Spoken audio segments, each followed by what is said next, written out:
जय हिंद। दोस्तों, आज की वीडियो में हम ये जानेंगे कि जब हम एक स्मॉल कैप कैटेगरी के म्यूचुअल फंड में अपना पैसा इन्वेस्ट करते हैं तो हमारा उद्देश्य क्या होता है। हमारा उद्देश्य यही होता है कि हमारा ज़्यादा से ज़्यादा पैसा स्मॉल कैप कैटेगरी के जो स्टॉक्स होते हैं उनमें जाए। अगर थ्योरेटिकली देखा जाए तो जो स्मॉल कैप कैटेगरी के स्टॉक्स होते हैं उनमें ग्रोथ की अपार संभावना होती है, उनमें हमें रिटर्न ज़्यादा मिल सकता है। तो हम यही चाहते हैं कि भाई जब हम स्मॉल कैप कैटेगरी के फंड में अपना पैसा लगा रहे हैं तो यहाँ से हमें रिटर्न भी थोड़ा सा ज़्यादा मिलेगा। ऐसा सोच करके हम स्मॉल कैप कैटेगरी के ये जो म्यूचुअल फंड होते हैं उनमें इन्वेस्ट करते हैं।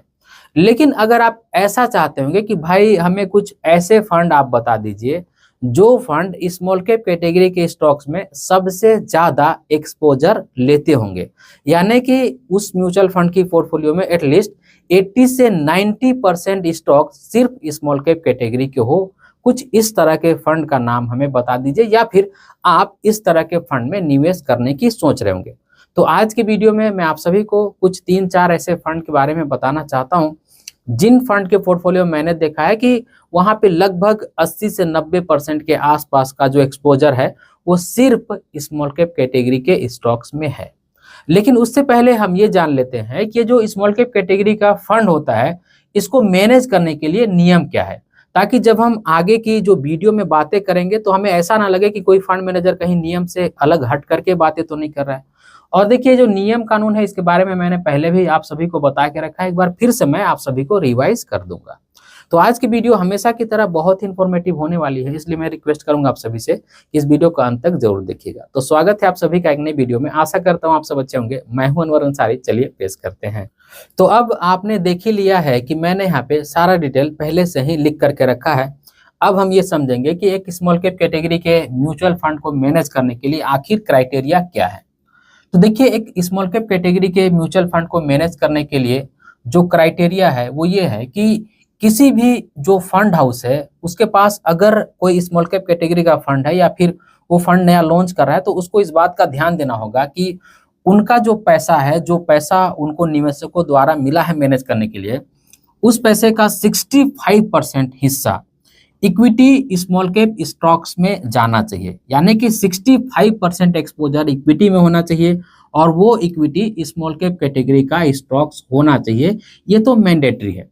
देखिए, एक बात आप समझिए कि एक लार्ज कैप म्यूचुअल फंड को मैनेज करना और एक मिड कैप म्यूचुअल फंड को मैनेज करना, flexi cap, multi cap mutual fund को मैनेज करना थोड़ा सा आसान होता है रिलेटिवली एक स्मॉल कैप फंड को मैनेज करने की एवज में। इसलिए सेबी ने ये रूल्स बनाया कि भैया अगर आप एक स्मॉल कैप फंड को मैनेज कर रहे हो तो आपको 60% पैसा स्मॉल कैप स्टॉक्स में लगाना ही होगा। देखिए, एक अच्छे से स्मॉल कैप स्टॉक्स को ढूंढने के लिए काफी रिसर्च की जरूरत पड़ती है। एक अच्छा सा स्मॉल कैप स्टॉक्स ढूंढना आसान नहीं होता है। इसलिए यहाँ पे ये एक क्राइटेरिया है कि आपको कम से कम अपना जो पैसा है उसको 65% इक्विटी स्टॉक्स में लगाना होगा और वो स्टॉक्स स्मॉल कैप कैटेगरी का होना चाहिए। ये तो मैंडेटरी है कि आपको 65% से कम एक्सपोजर स्मॉल कैप में नहीं करना है। अब देखिए, कुछ समय के लिए किसी किसी म्यूचुअल फंड की पोर्टफोलियो में देखने को मिल सकता है टेम्परेरी तौर पर कि यहाँ पे 60 है या फिर 55 भी है, लेकिन ये टेम्परेरी होता है। आगे चल करके वो फंड मैनेजर इसको 65% कर ही लेता है। तो अगर कुछ समय के लिए दिख रहा है आपको तो उससे घबराना नहीं है। यहाँ पर मैंडेटरी है कि 65% पैसा तो इक्विटी स्मॉल कैप स्टॉक्स में लगाना ही है और बाकी का बचा 35%। तो वो 35% अगर फंड मैनेजर चाहे तो अदर कैटेगरी में, जैसे मिड कैप हो गया या फिर लार्ज कैप हो गया, इस तरह के स्टॉक्स में लगा सकता है। या फिर अगर फंड मैनेजर चाहे तो इस 35% को डेट में भी लगा सकता है।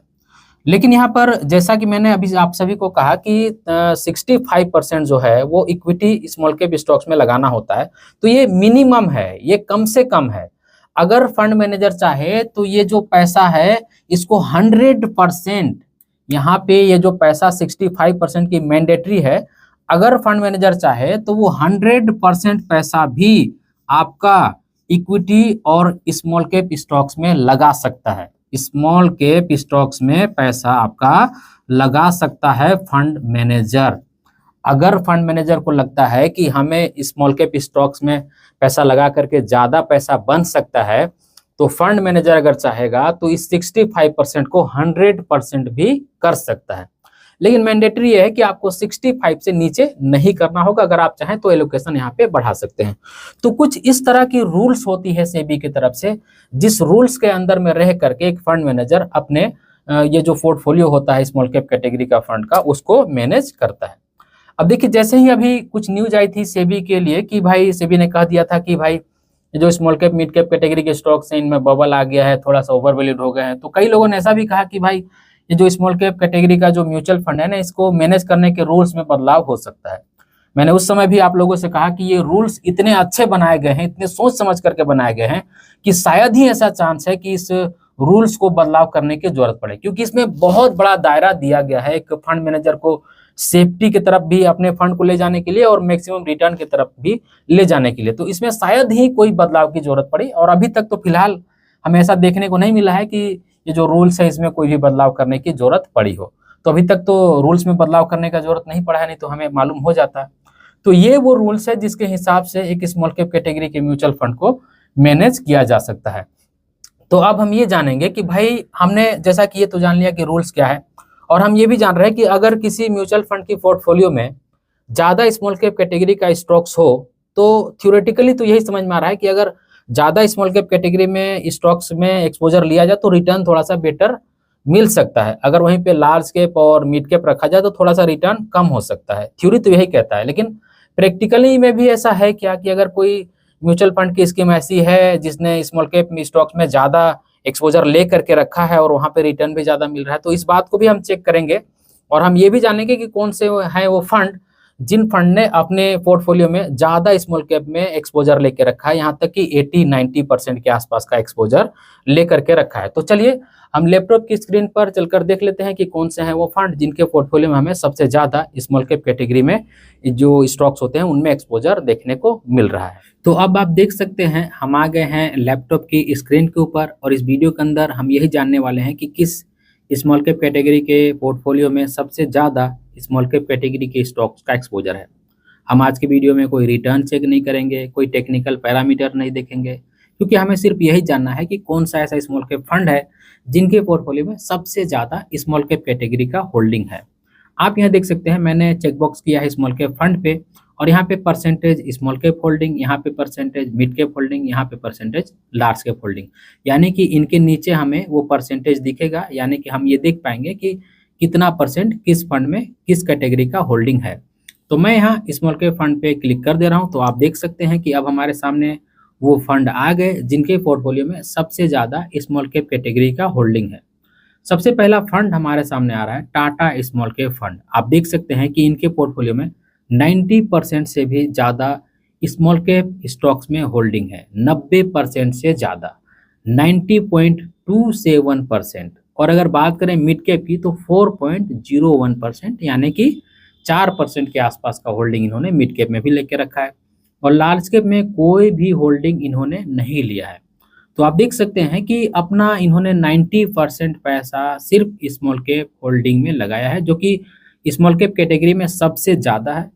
अगर कोई फंड स्मॉल कैप कैटेगरी के स्टॉक्स में सबसे ज़्यादा होल्डिंग रखता है या फिर एक्सपोजर रखता है तो वो टाटा स्मॉल कैप फंड है। और ऐसा ये क्यों कर पा रहे हैं? ऐसा करने का एक कारण ये भी है कि इनका AUM साइज जो है वो थोड़ा सा छोटा है, 6,289 करोड़ रुपए के आसपास में है, इसलिए भी ये ऐसा कर पा रहे हैं बड़ी आसानी से। और अगर बात करें ओवरऑल इक्विटी की कि इक्विटी में इन्होंने कितना एक्सपोजर लेके रखा है, तो 94.28%।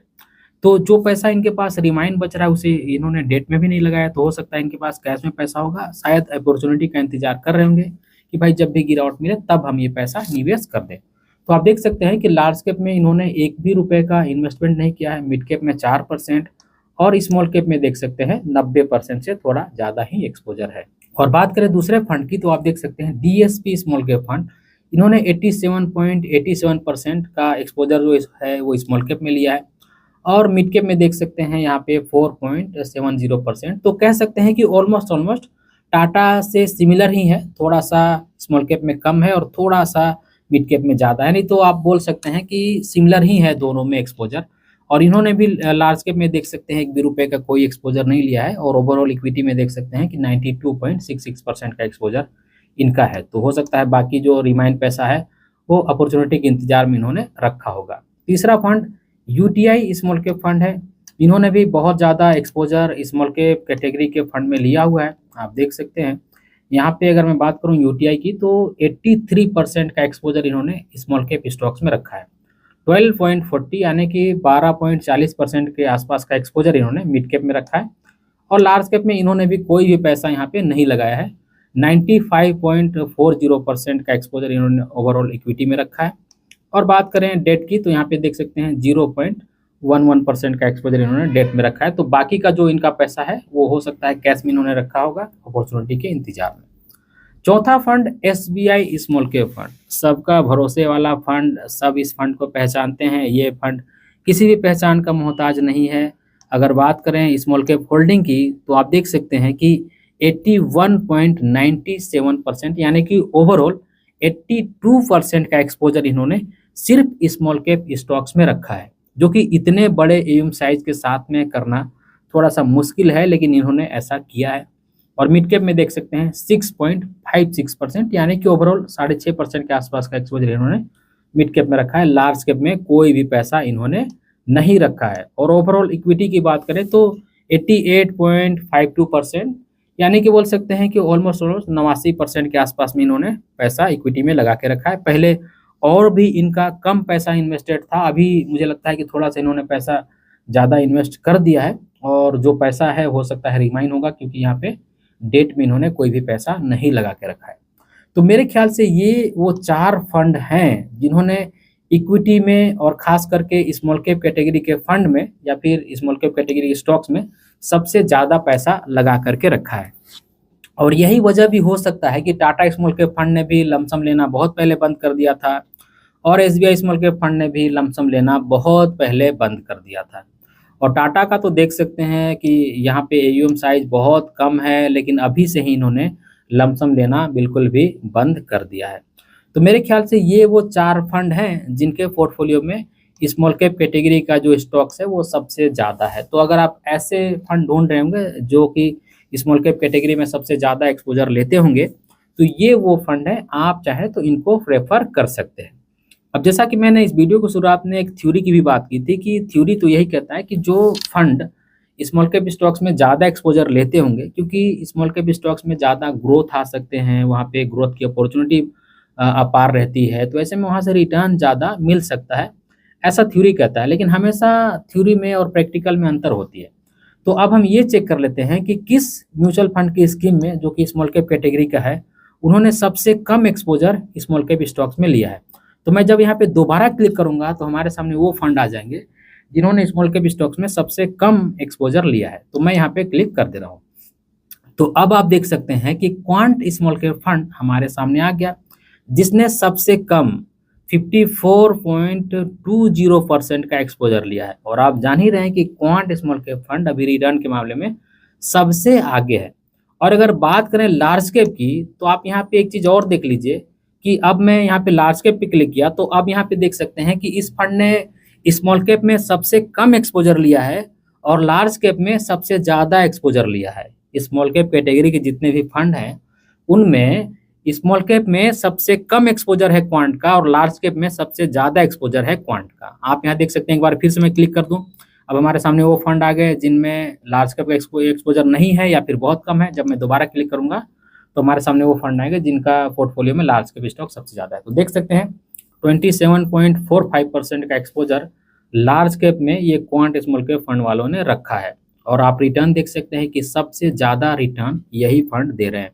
और ओवरऑल इक्विटी में अगर बात करें तो 92.64% के आसपास में इक्विटी में इन्होंने लगा के रखा है। और डेट की बात करें तो 1.46% के आसपास का इन्होंने डेट में पैसा लगा के रखा है। तो बाकी का रिमाइंड पैसा हो सकता है कुछ कैश में हो या फिर अदर कहीं इंस्ट्रूमेंट में इन्वेस्टेड हो, मे भी कुछ भी हो सकता है। तो आप यहाँ देख सकते हैं। तो इससे तो हम यही समझ में आया कि थ्योरेटिकल और प्रैक्टिकल में बहुत अंतर होता है भाई। कहने के लिए तो कुछ भी हो सकता है, लेकिन हमें देखने को तो यहाँ कुछ और ही देखने को मिल रहा है। लेकिन मैं एक चीज़ कहना चाहता हूँ, टाटा या डीएसपी या यूटीआई या एसबीआई के साथ में जाते हैं तो मेरे ख्याल से कोई गलत डिसीजन आप नहीं लेंगे। मुझे लगता है कि ये फंड फिलहाल अगर अच्छा रिटर्न नहीं दे रहा है तो इसका मतलब ये बिल्कुल नहीं हुआ कि आगे भी ये रिटर्न अच्छा नहीं देगा। मुझे इन फंड पर भरोसा रहता है, मुझे ये फंड अच्छा लगता है। अगर आप चाहें तो इनमें इन्वेस्ट कर लीजिएगा। लेकिन एक बात मैं फिर से आप सभी को कह दूं कि अगर आपको इन्वेस्ट करना होगा तो एक बारी आप अपनी रिसर्च जरूर कीजिएगा या फिर अपने सलाहकार से सलाह लेकर के ही इन्वेस्ट कीजिएगा। तो उम्मीद करता हूं आज की वीडियो आप सभी को अच्छी लगी होगी। अगर आज की वीडियो आप सभी को अच्छी लगी है तो इस वीडियो को एक लाइक जरूर कर दीजिएगा और इसी तरह की वीडियो देखने के लिए चैनल को सब्सक्राइब कर लीजिएगा और इस वीडियो को अपने फ्रेंड और फैमिली के बीच भी शेयर कीजिएगा ताकि वो भी अवेयर हो पाए। इस वीडियो के आखिर में बस मैं आपसे इतना ही कहना चाहता हूं कि अपना अपने फैमिली का बहुत ख्याल रखिएगा। मैं मिलूंगा इसी तरह किसी और वीडियो में, तब तक के लिए बाय।